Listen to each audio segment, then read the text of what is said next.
What's going on, draft sickos? Welcome to the Field of 68's Ground Floor podcast with no ceilings, an NBA draft show.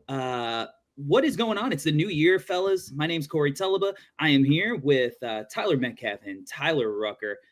And boys, we have a fun episode today. It's the new year. It's 2026. We've officially turned the calendar as we inch closer to June's draft night.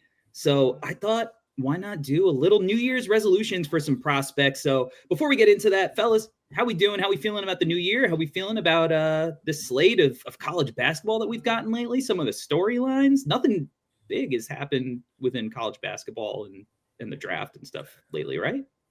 No one's overreacting. No fan bases are in their feelings and, attacking kids for getting hurt. We're starting off conference play in the new year in a bright, hopeful, healthy way, right? Surely. I'm doing good.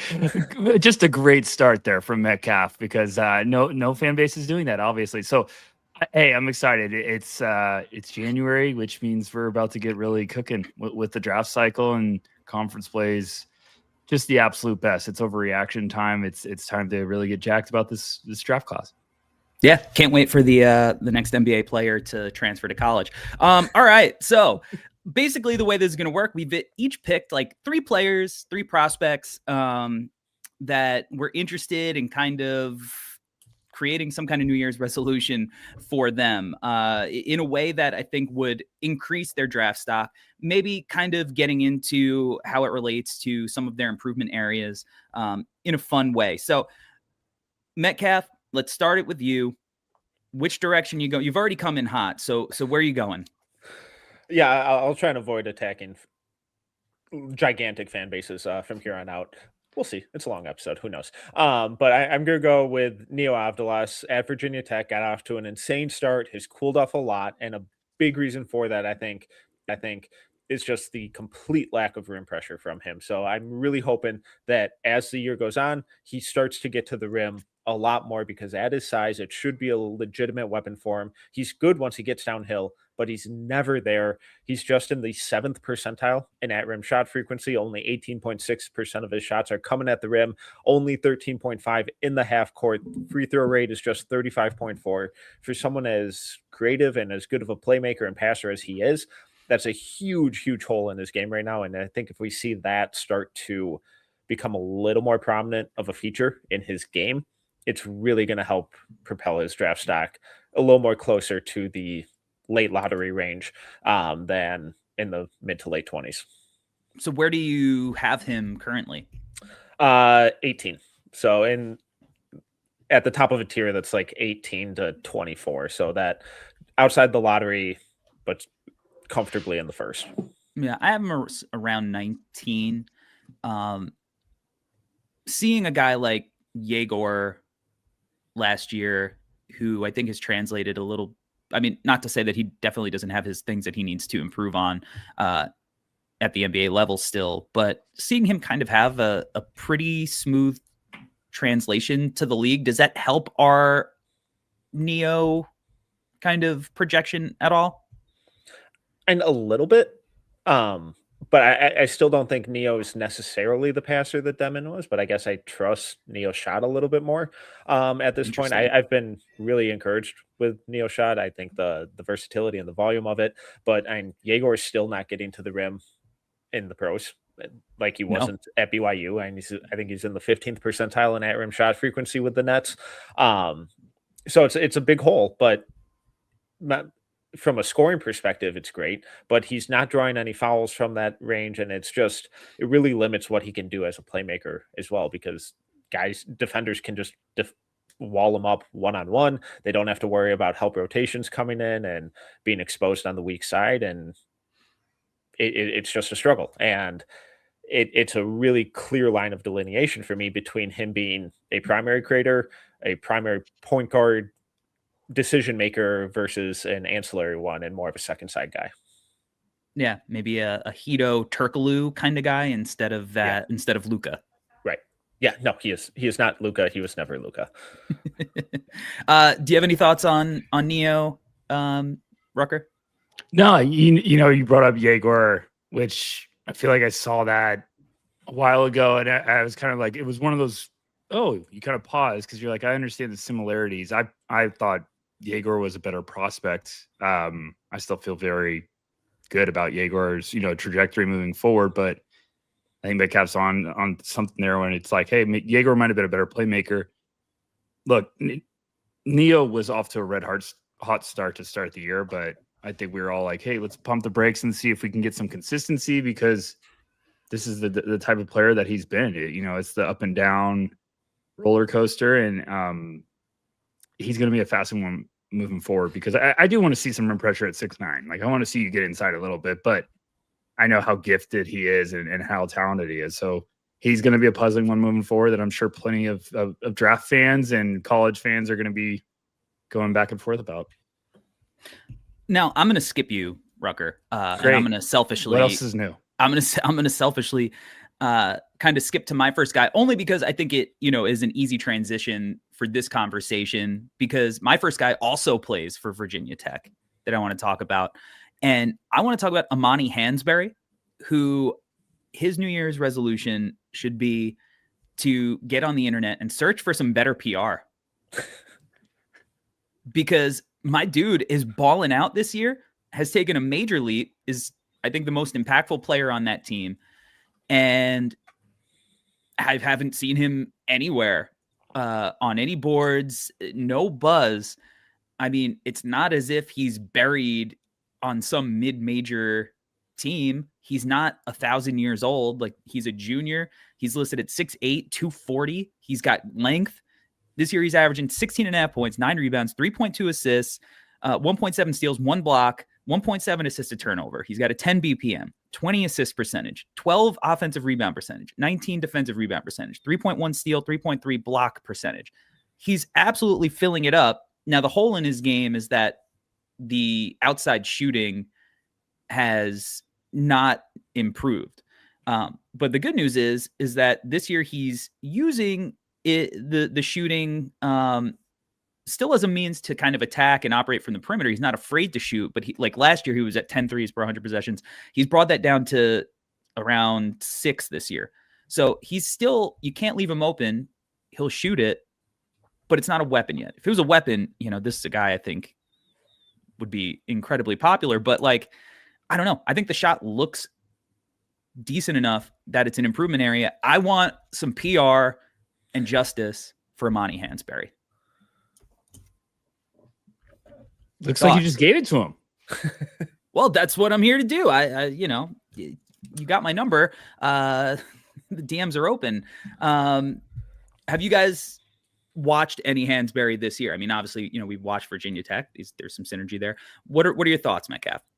The rebounding's been really good. The defensive playmaking's been really good. And the creativity with the passing, I think, has been an absolute blast. And it's either the Wake Forest game or the game before that. He had this really gorgeous, just like no look wrap around behind the back pass out of the post to a cutter through traffic. It's like, oh man, that's fun. Where I struggle with him a little bit is a really similar situation, or a really similar struggle that I have with Neo, is this Virginia Tech schedule has been pretty cupcake schedule. And fair. Against some of the better teams that they've played, I haven't always loved Amani's decision-making and shot selection and ball security. I think the turnovers ramp up against top 50 competition. Understandable, not to a detrimental place, but not quite the same ratio that he has throughout the entire season. It's been a very, very good season. Really good step in the right direction. He's a junior, correct? Yeah. So I know it would be very, very exciting if we see a Yaxel Lundeberg type of jump with the outside shot going into his senior year, assuming if he doesn't go back, or assuming he does go back. But there are definitely skills there. It's like, all right, can the processing speed just take one more step in the right direction? And then I think once that happens, it's going to unlock a lot of stuff in this game. I think that's all fair. He played 51 minutes against Virginia. That's a lot of minutes. Iron Man. That's a lot of minutes against two very talented bigs in DeRitter and Grunmo. Yeah. Rucker, you have any Hansberry thoughts? I mean, I think it's a big deal, and why we always stress this, I know you guys do, and a lot of us at No Ceilings, but it's like, hey, conference play really does like tell you if it's, just a fairy tale or if it's like, hey, no, this is a real deal. And I think with Amani, it's one of those where I'm like, okay, this looks like a great jump, but I'm in the same boat. And I feel the exact same way about Neo. Like, I need to see it against a gauntlet of tough teams. It goes for a lot of prospects this year. They I think don't really have any this year. Like that schedule from start to finish is soft. Don't play Duke for like another month or something. I was just like, goodness. At the beginning of the year when I was looking at their schedule, and I was like, Neo should be going on a bit of a heater here. Now, has it been the heater I want? It's not been hot enough, but I think that's a big storyline with a lot of this. Is like, hey, they look great now. Conference play is coming up, and that's where people overreact because the guys don't have the big juicy box scores they always do. But I think with Amani, I want to see the turnovers come down a little bit, but I also just want to see put together a solid 5-game stretch in conference play, and I'll be buying in quickly because you've been throwing that name out for a couple of years, Corey. Like that, we know how skilled and talented he is. It's just sometimes it's the right place. Yeah, he's got to keep the efficiency up because that's been his issue. I mean, he didn't play much as a freshman at Illinois. Last year at West Virginia, I thought he was an integral part, like really good, along with Small and Tucker before he got hurt.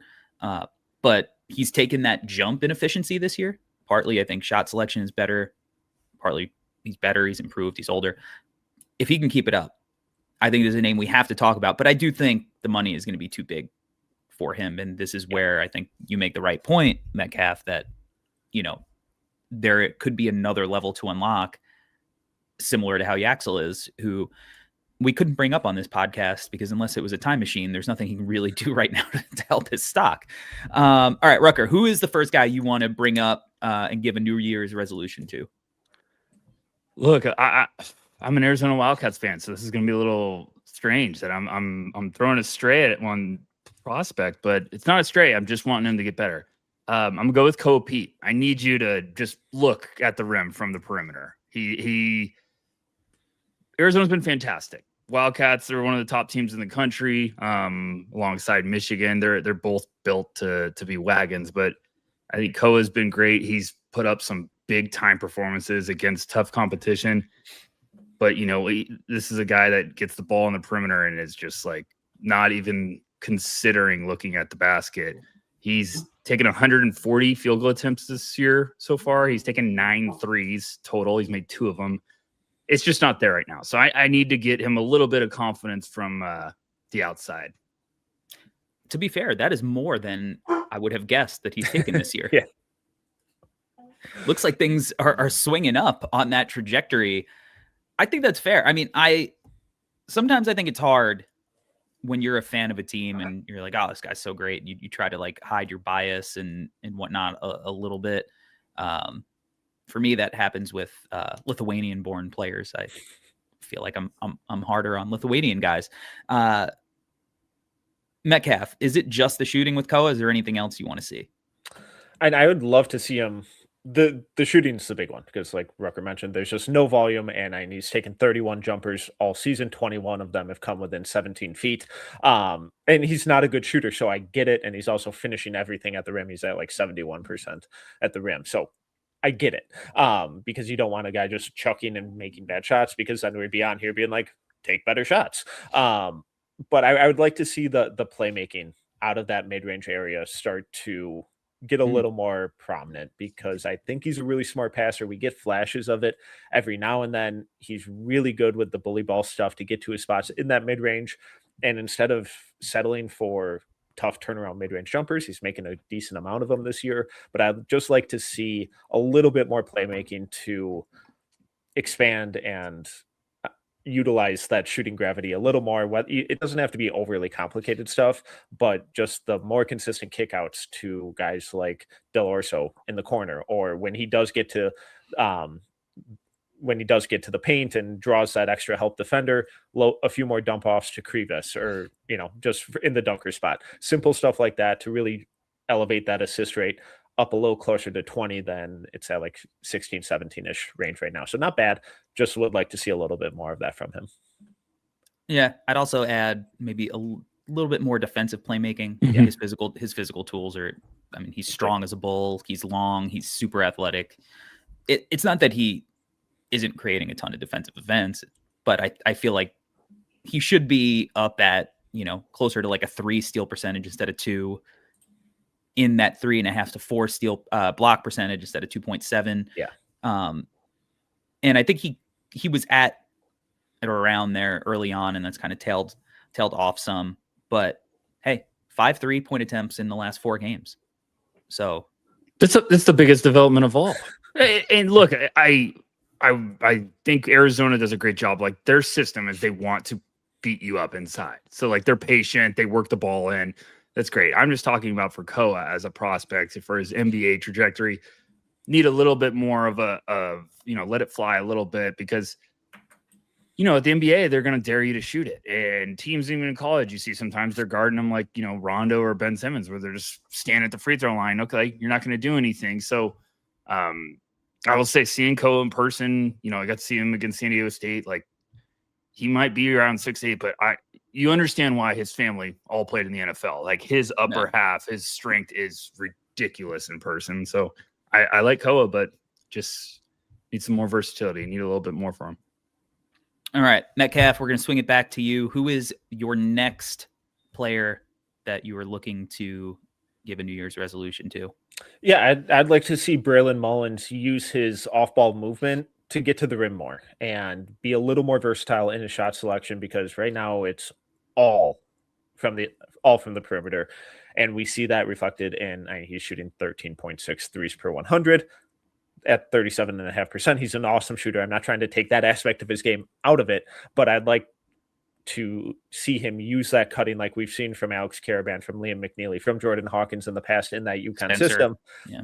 Cam Spencer, to get to the rim a little bit more. And he's a smart passer too. I think that would create more playmaking opportunities for him. He has a free throw rate of just 4.5, which is non-existent. Essentially, he's in the 5th percentile in at rim shot frequency. Just 9.1% of his shots in the half court come at the rim.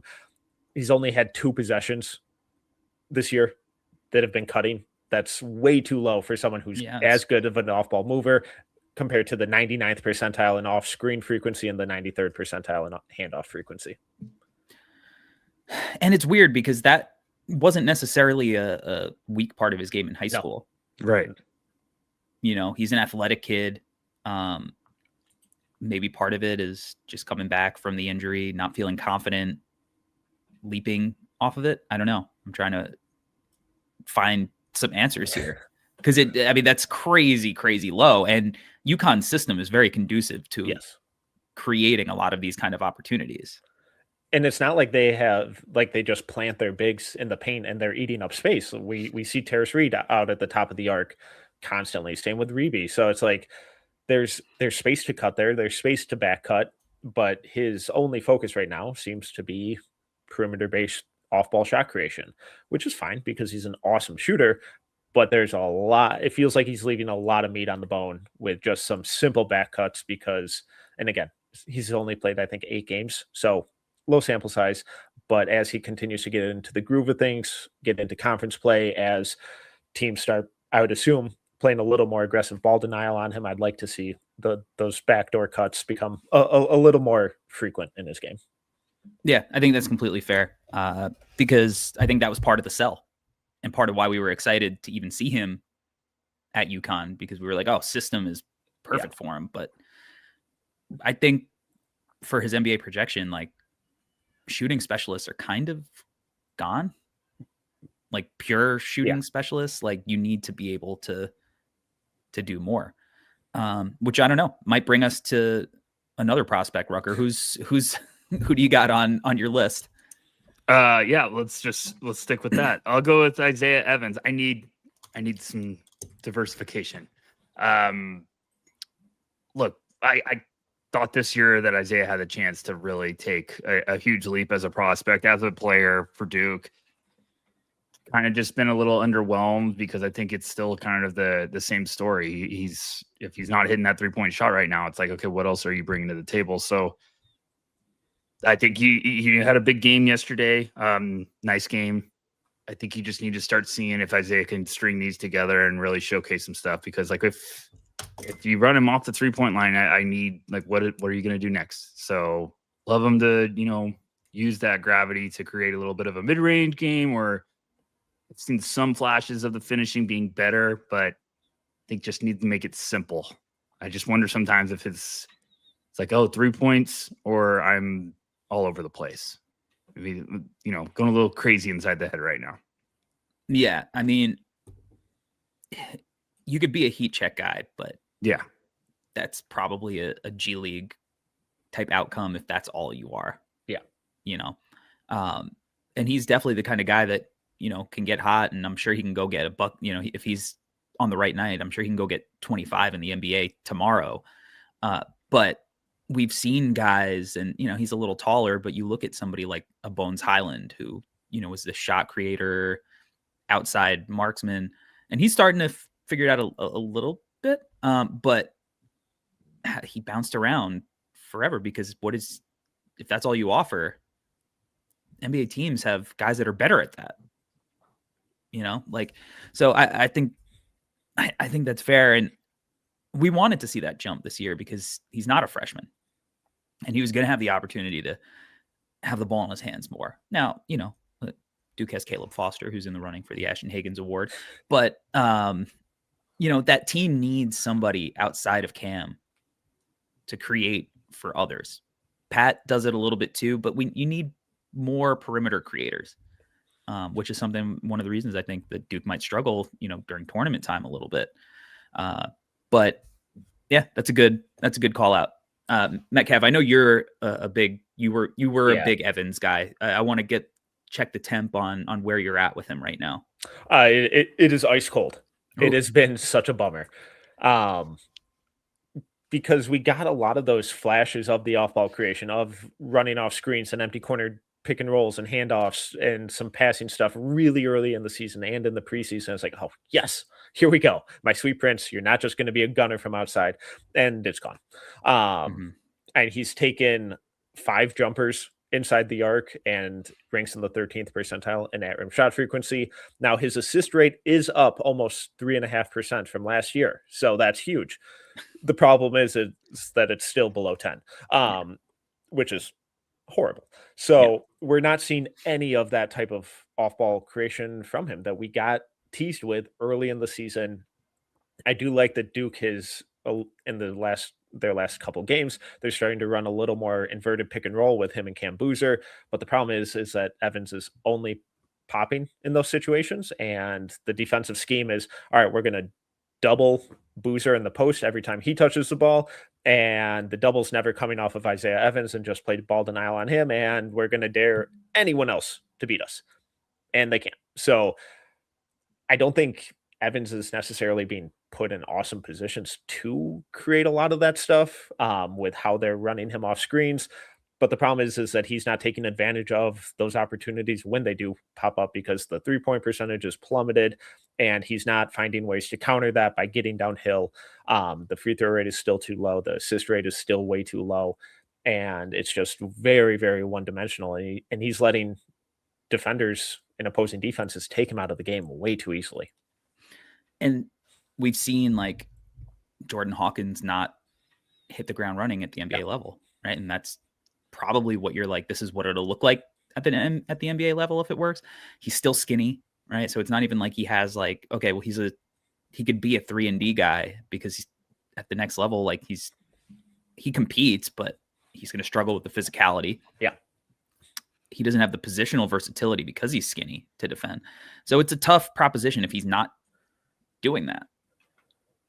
I don't know if it comes in for you guys. This might be more like draft philosophy rabbit hole, but I also feel like, hey, everyone likes to be like, oh, it could be a 3-and-D guy, which like I agree. That's what I was thinking this year for Isaiah coming in, but it's like, you got to still bring something else to the table besides just being an outside shooter and playing defense. Like you got to be able to make the right decisions or keep the ball moving or offer some playmaking ability. But, we always say like Jordan Hawkins is a perfect example. It's like, okay, well, if your shot's not falling, what else are you doing?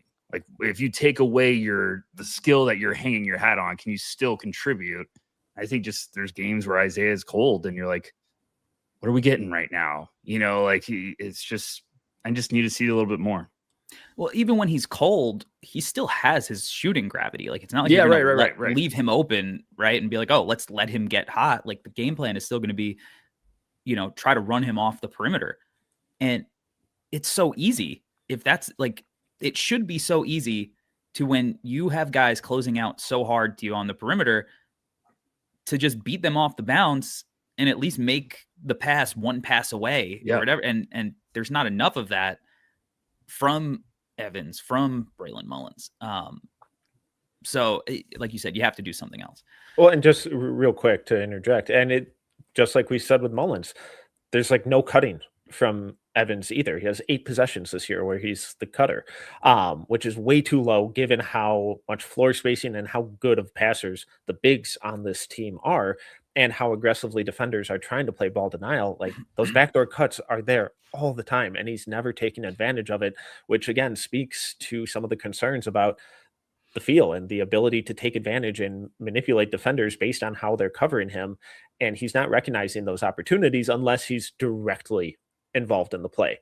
There's just not enough of improvisation from him in that off-ball capacity. Yeah, we want to see more. Yeah. We want to see more. All right, my next guy, Tahad Pettiford from Auburn, having a tough go. When we heard the Bruce Pearl news, thought, hoping for the best. We're optimistic. Hasn't been pretty for Auburn as a whole. Going into conference play with their record, wouldn't feel great about that. But for Tahad Pettiford, my New Year's resolution is to have him watch about 6 hours of Jalen Brunson tape a day. A day was a great fill-in at the end. A day, because I think where I'm at with Tahad right now, and I know he's in an uncomfortable position. I mean, he's doing some things that he's improved upon from last year that make you go, okay, small guard, already up against it. The block percentage this year has been great. There's some athletic indicators like, all right, he's small. Exactly what you want from your 5'11" point guard.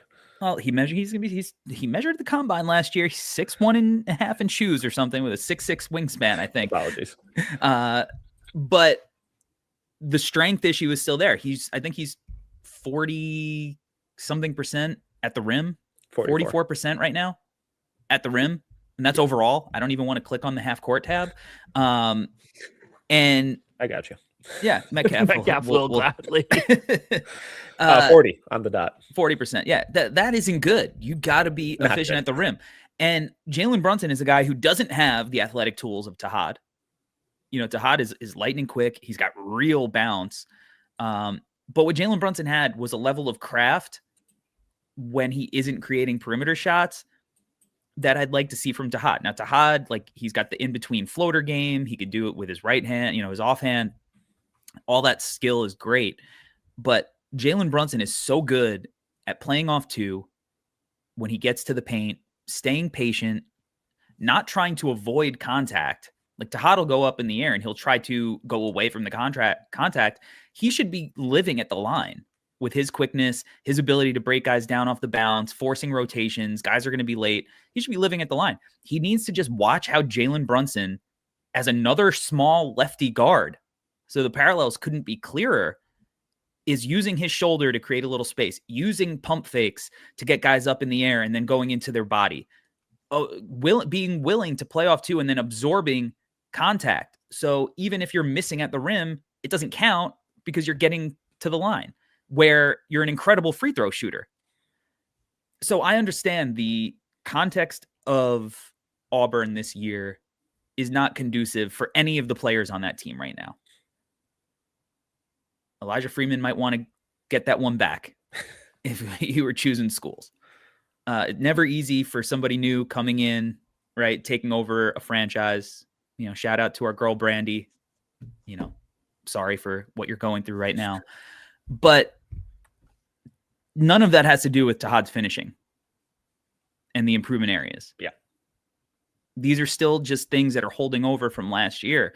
And I'm not out on Tahad. I would still take him, if I had a later pick, I think the NBA might be more conducive, but there are things that he just needs to get better at because, we've talked about defensive liabilities and, whatnot with strength and length.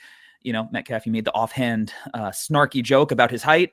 6'1", 5'11", it's the same thing defensively. Yeah. We've seen Rob Dillingham struggle to get on the floor. For all of the effortless shot creation and bounce, there are some clear parallels there. Now, if you tell me you take Rob Dillingham much later in the draft, it doesn't hurt as much as taking him with a top 10 pick.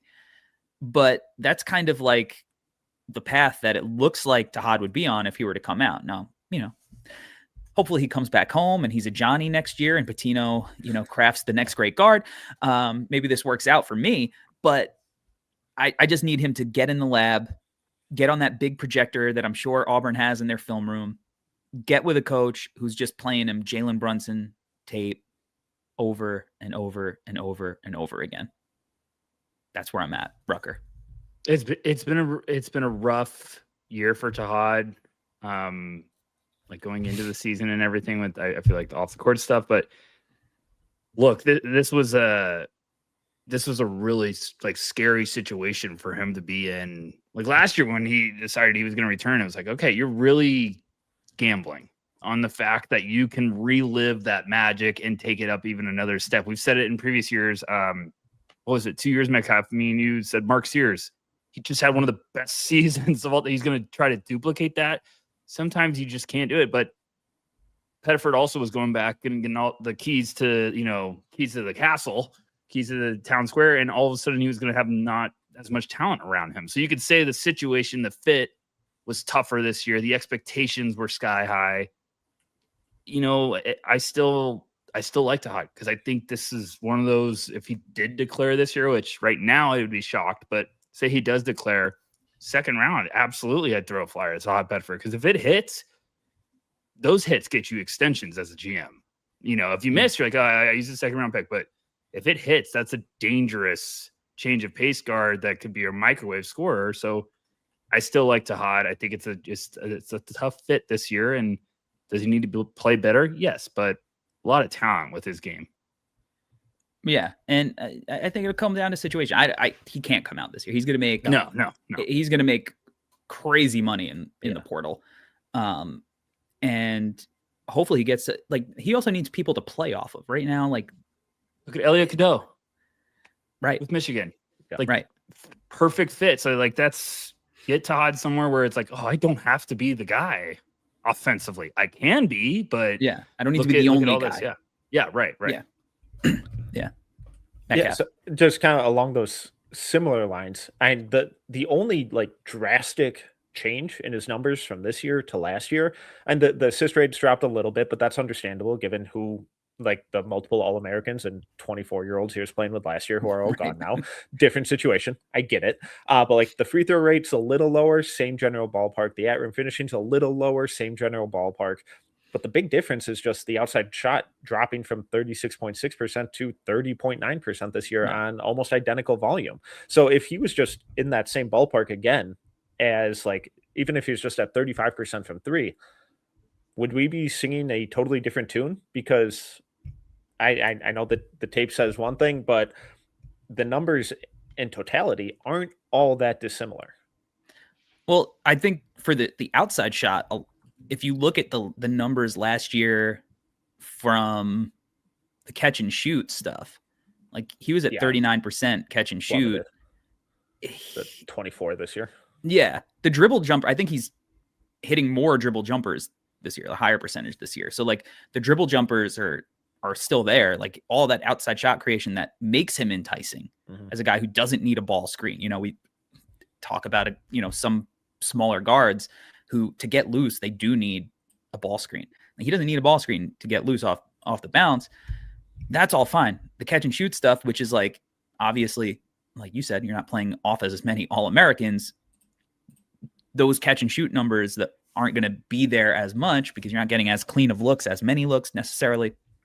But I'm not worried about the outside shot. I know he's a great shooter. The free throw numbers, the dribble jumper. The small sample size on some of this stuff, I think Hopefully some of that balances out throughout the rest of the year. But the rim stuff needed to improve. The ability to play closer to the basket and not just flail and try to avoid and go up and under and try to do these Kyrie jelly finishes. That's the stuff that has bummed me out outside of the Auburn totality of what that situation looks like. All right, Metcalf, you're back up. Who's your last New Year's resolution for? Yeah, I'm going full homer mode here. Mirage Johnson, just keep taking spot up threes because I love this dude. He is so good. He's shooting 37.5% from three. It's only 8 attempts. So Koa Pete just snuck past him. But I think there's some real touch there. I said this last year when I got to see Illinois in person. And during warmups, yes, I know warmups, but it was live. Like he was going full speed, movement stuff, game situation type stuff, and like running in transition, pick and pop, full speed, and he was draining them left and right. So I don't think he's going to turn into Karl Anthony Towns, but I think 1 or 2 attempts a game, I think is really realistic for him. 81.3% from the line this year. So the touch indicators are really encouraging, and his numbers are insane and almost identical to what they were last year. He deserves more love. And I think if he just takes a couple more threes here and there, I think it's going to do wonders for his stock. He's awesome. He's really good. He's really awesome. Good. I feel like when we saw him at Hoop Summit, we all like loved him, but we were like, he's in that like tweener height range that makes it like, tough. But this year, that front court is at Michigan has like, at what point do they get tested? I think they're just going to be a buzzsaw and just unstoppable force the whole year. Purdue's going to be really interesting with Jacobson. With Jacobson, who's playing really well. I think they could destroy Clough, but Kaufman runs at least physical and a good rebounder. So I think that could be a really interesting test. The absolute nightmare is we get to March Madness and they put Michigan and Arizona somehow on the same as one seeds on the same side of the bracket. That's the absolute nightmare for college basketball fans because it would be awesome their two styles somehow matching up in the national championship because it would just be like bigs galore, juggernauts. Even Arizona with Toby Waka off the bench would be just awesome matchups. But I'm like you, Corey. Like they're built to just pick you apart, and one guy could have his night. Like it could be Yoxel, it could be Adamara, it could be McKinney. McKinney's been great. Yeah. It's just they're built really, really well. I do think the Illinois matchup is going to be a really good one too, with the Ivisic brothers and Merkovich, and how good their guards have been playing. So I think that'll be a really awesome matchup as well. But it's kind of it. I also see a world where they just absolutely pick apart Illinois because Tommy just gets abused in that drop coverage, and Cadeau is pretty crafty. So don't let Big Z get hot from outside, though. They could. They could. Big Z gets hot from out there. Wagler might break apart if he hits Yaxel going to the rim. Or Mirez, or Mara, or he might disintegrate into ash like Voldemort at the Battle of Hogwarts. But I think as we get deeper, Mirez will start getting some more mainstream love. But I think it's also he's one of these guys where you go, nah, he's probably coming back. We just can't operate like that right now. Probably, but I don't think I don't think that should be the assumption because I think he's playing incredible basketball. I think he's one of the most versatile defenders at that size in the country. But the big question with him is, can he? How is he going to score? It's like, he's finishing everything around the rim. He gets to the line. He's making his free throws, and he's a quick decision maker who plays within himself on the offense. So I think he's a low maintenance guy who has just a ton of offensive upside yet to be unlocked. Never as a shot creator or anything like that, but as just a really versatile and effective play finisher. I get where Corey's at. He's like the biggest watch list guy for me right now because I could absolutely see him being like a guy that just continues going up as we get closer to March, and then all of a sudden a big Michigan tourney run. It's like, all right, we're talking Mirez top 20 right now, but there's so many prospects for next year with like the draft class is going to be not as deep. And it's like, well, are you going to be keeping an eye on next year? Be like, one more year NIL plus I could really jump up in the projections. But I think Merez is going to be the big name to keep an eye on because I think he is going to creep up. It's a shame that his name wasn't Merezovich for Illinois, because they could use a player like him in that front court. All right, Rucker. Merezovich. Okay. What do you got for me? I'm gonna go with Tunde Yesufu of Baylor. Okay. I need some finesse with finishing. Tunde's been having a little bit of a starting to come alive a little bit, but they're, the competition level was a little down on their schedule. So I think he had a solid box score watching game yesterday, but I haven't watched too much of the film. But before them catching up on all this stuff, I think Tunde's this player that tries to overpower people getting to the rim a lot. He tries to just bully and go through you. It's led to some, struggling finishing numbers. So I need some finesse. I need him to kind of figure out some creativity or how to use his frame and adjustment, not to just always try to, get to the free throw line or just like, oh, I'll just run people over. Let's slow it down a little bit at some times and try to make life easier for yourself. He does have these flashes where he hits the little Euro step decel. It's there. And, I don't think I've struggled as much with Tunde as like the rest of the No Ceiling staff has. Cause I also look and I'm like, I know that some of the schedule has been weak, but it's not easy to come in as a freshman and average 19 points, 6 rebounds. His playmaking, his feel has, improved a little bit. He's shooting 81% of the line. Even his efficiencies, he's at a 59 true shooting. Like he's not lighting the world on fire, but it's like, man, Nate Amen's still getting a ton of love out in the lottery, and he's had it way worse than Tunde has. Now, I also understand that he's 6'10", but let's give Tunde a little love too. But I agree, the slow down, the patience, the processing, that all seems to go hand in hand with him.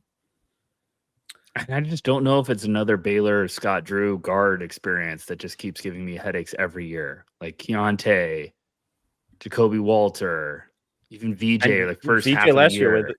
His rim finishing was awful last year, and turns out not an issue. And Tunde's rim finishing, it's now up to like 67% overall and 54%, I think, in the half court. But they've been feasting on some real bad teams recently, and I struggle to get overexcited about teams that don't even get a logo on ESPN. I love that joke from you. Get a graphic designer, pay a student like half a credit, and get a logo. My God, but they probably have a logo. Not good enough for ESPN. Well. The worldwide leader taking the easy route? That doesn't sound right. My point stands. So we're starting to see at least the finishing numbers come back up a little bit, but pre-Christmas they were really bad. What's more concerning to me, that kind of goes along those same lines, is his free throw rate is only 28.9. For someone that athletic, explosive, that has to be up like double what it currently is, and he's just leaving points on the board. And kind of like what we talked about with Tahad, trying to make these acrobatic finishes instead of just go through the contact, get the whistle, and live at the line. He should be living at the line. I think he only has one game this year with over 6 free throw attempts. Yeah, no, that's a great point. And I think that goes to the slowing down and the patience, because he's trying to beat guys to the rim a lot of the time. Yeah.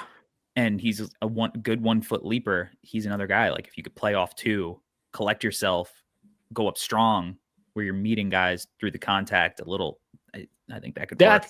That's the perfect way, Corey. I'm sorry. You just described it perfectly. Because like Metcalf's saying is like, okay, sometimes you want to like, oh, let me try to get to the free throw line. I think he tries in transition too much to just like, I'm going to beat someone at the rim, throw my body into them and get a whistle. And it doesn't happen all the time, where it's like, play with some poise, like maybe throw a shot fake up, play off of 2, and then draw that contact. I just feel like sometimes he gets too excited about trying to finish, with power, what it's like to a high flying slam or something, where it's like, all right, set that up a little bit better, or use that to also set up your ability to just get some easy points at the free throw line. Because too strong, too good of a frame to not, be able to throw that weight around and get you some easy points.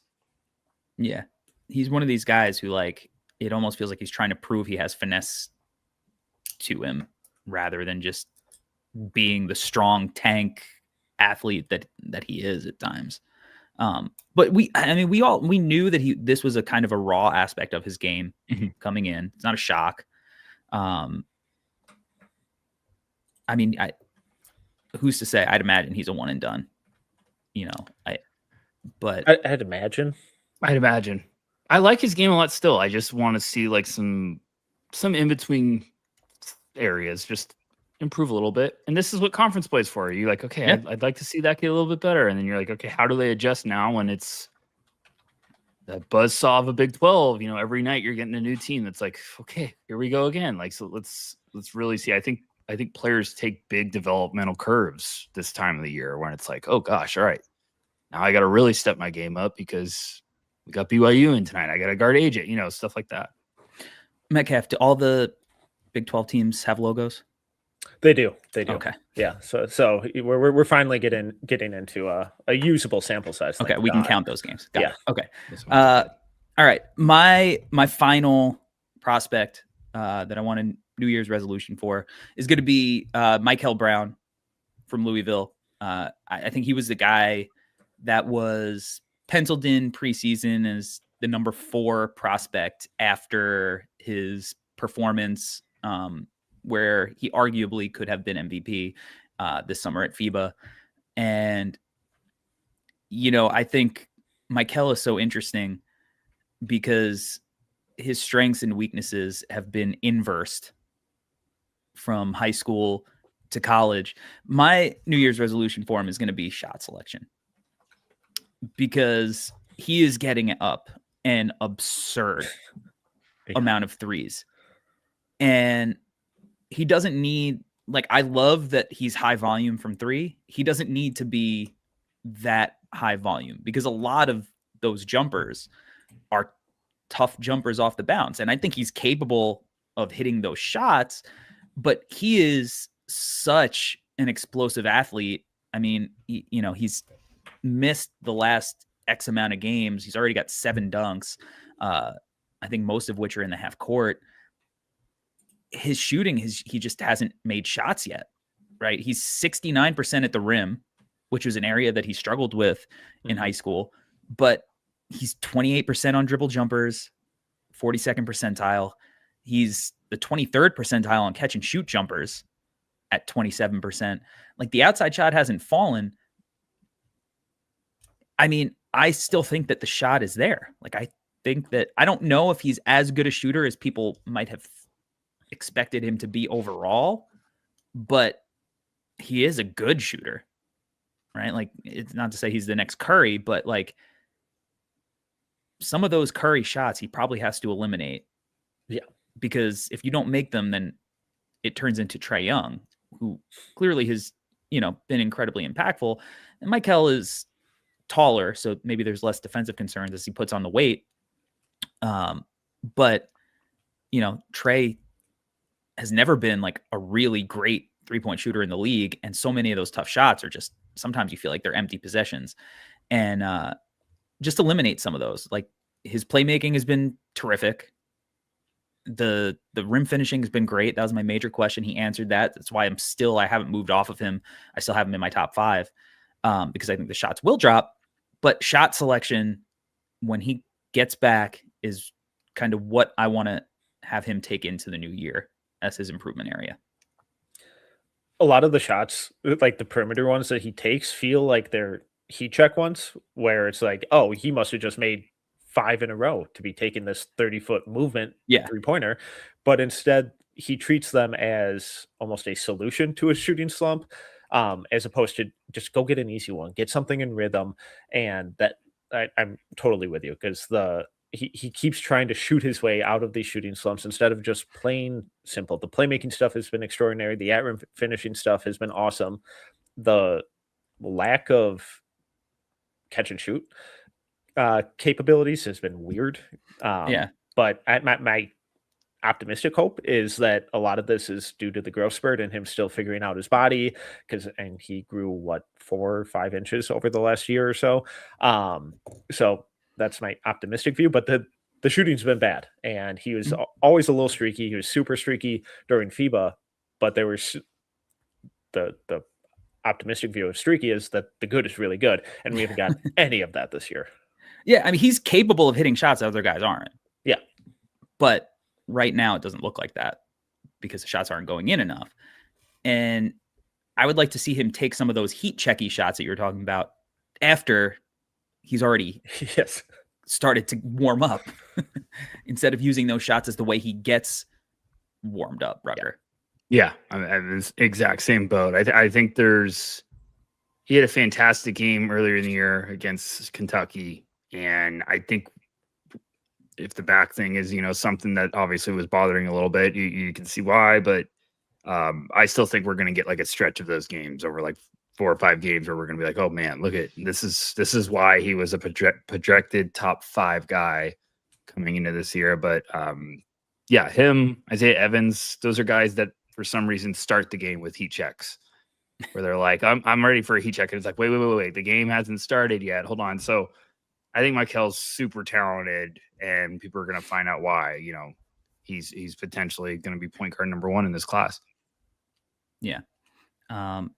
Hopefully he comes back, makes that Louisville team a lot more fun. Yeah. And we start seeing some shots drop because, not only is he finishing at the rim, he's drawing free throws at a ridiculous rate. It's almost like a 60 free throw rate or something. But Like the balance of 3-point shooting with free throw drawing and rim finishing, we just got to see those shots go in. Because his balance should make him like a super efficient shooter. Yeah. The shot's just going to drop. But, for me, more philosophy, like you were saying earlier, Rucker, like Keontae has absolutely exploded this year for Utah. And Keontae was a guy who struggled knocking down shots in college too, with consistency. You saw the flashes, you saw what it looked like when it was good. And stylistically, you were like, oh, this looks like an NBA player, or these look like NBA shots. Tyrese Maxey was another guy. He was sub 30% from 3 in college. Thank you, Ashton Higgins. 2 strays in one podcast. It's unbelievable drive-bys, dude. They were like natural, like couldn't have been played. Yeah, I wasn't trying to force that one. No, that one was smooth. And so for Mikel, I think the same thing. Like even if he finishes the season not shooting it to where we want to see it, I still would be optimistic just because the free throw shooting is so good. It's going to be high volume, but I just better shot selection going forward. I'm not worried about Mikel. I obviously back issues are never a fun thing. So hopefully that's just like, okay, let's just take care of that. And, tired of hearing about injury updates with top prospects this year. But I think Keontae's a great example. I think this is just like the situation too. We thought, Adrian Woolley was going to be probably bringing a little bit more. I'm still very high on him as a long-term prospect, but I think that, Brown's been having to do a lot of the lifting offensively. So I think you'll figure out the shot selection. You see some in-game adjustments too, where it's like, okay, he realized that was a pretty wild, erratic shot he just took and learned from it. So I'd still not worried at all. Metcalf, you alluded earlier, and Rucker, you just did, to overreacting fan bases. Rucker, more annoying fan base over the last couple of days, Kansas or Stranger Things? Oh, gosh. I wasn't expecting Stranger Things. That's actually a good one, too. I'll go Kansas. Stranger Things is really bad, though. The upset. I like the show, but Stranger Things, the people complaining are ridiculous. Look, I have some really close friends that are Kansas fans, so they're gonna probably hate me for this. But like, come on, guys, what are we doing? Like, just stop it. I just think a lot of the complaints about Darren Peterson, outrageous. are outrageous. It's Lunacy. ridiculous. The kid didn't need to come back the previous time to try to play, and he would have been the number 1 pick probably in this draft. So Yeah. what does he have to gain right now? If anything, it's hurting himself. You can make that argument that like him coming back and is going to raise some scout being like, why can't he stay healthy? This isn't something worth like his camp is telling him he can't play in the games. That's the most ridiculous statement I've ever heard. I've talked to scouts. That's ridiculous. It's a hamstring injury. But It's vicious to play through. But people on Twitter are telling me that his people are giving him signs and hand signals in the middle of a game of when he needs to shut it down. So Internet's fun sometimes, So I get it. Fan bases are passionate. I understand. I posted a defensive sequence of Jaden Quaintance, and Alabama fans were really quick to talk trash to me. And I was like, I don't root for Kentucky. You know this. So yeah, I get it. It's this time of the year. Everyone's getting pumped up. And I know Kansas fans have big expectations when you hear like, hey, this is the best guard prospect that Bill Self says he's ever coached and whatnot, or best prospect ever. I get it. But, this is also a kid that's trying to get healthy and has his eyes on the NBA and wants to play. Like, this isn't like he has nothing to gain from coming back and getting hurt again. Yeah. Nothing. So like, it's not like, oh, I played a good half. Let me shut it down. Why? So you can still go number 1? Like, it's ridiculous. It's a little Spider-Man meme. Duffer Brothers, Darren Peterson, Jaden Quaintance, just all pointing at each other. That's a good one. That's a good one. So the last segment / way we're going to close this out is we're going to do New Year's resolutions for ourselves as scouts. Okay. So Metcalf, what do you want to get better at as a scout this year? So I don't ignore the numbers, but I think something I can be guilty of is underrating just really impressive like efficiency and production numbers when the film may not be like super aesthetically pleasing. So, and obviously Cam Boozer is, top tier for that, whereas some of the aesthetic stuff with the at-rim finishing, it's like, oh man, I don't love this, but everything goes in and all he does is produce and win.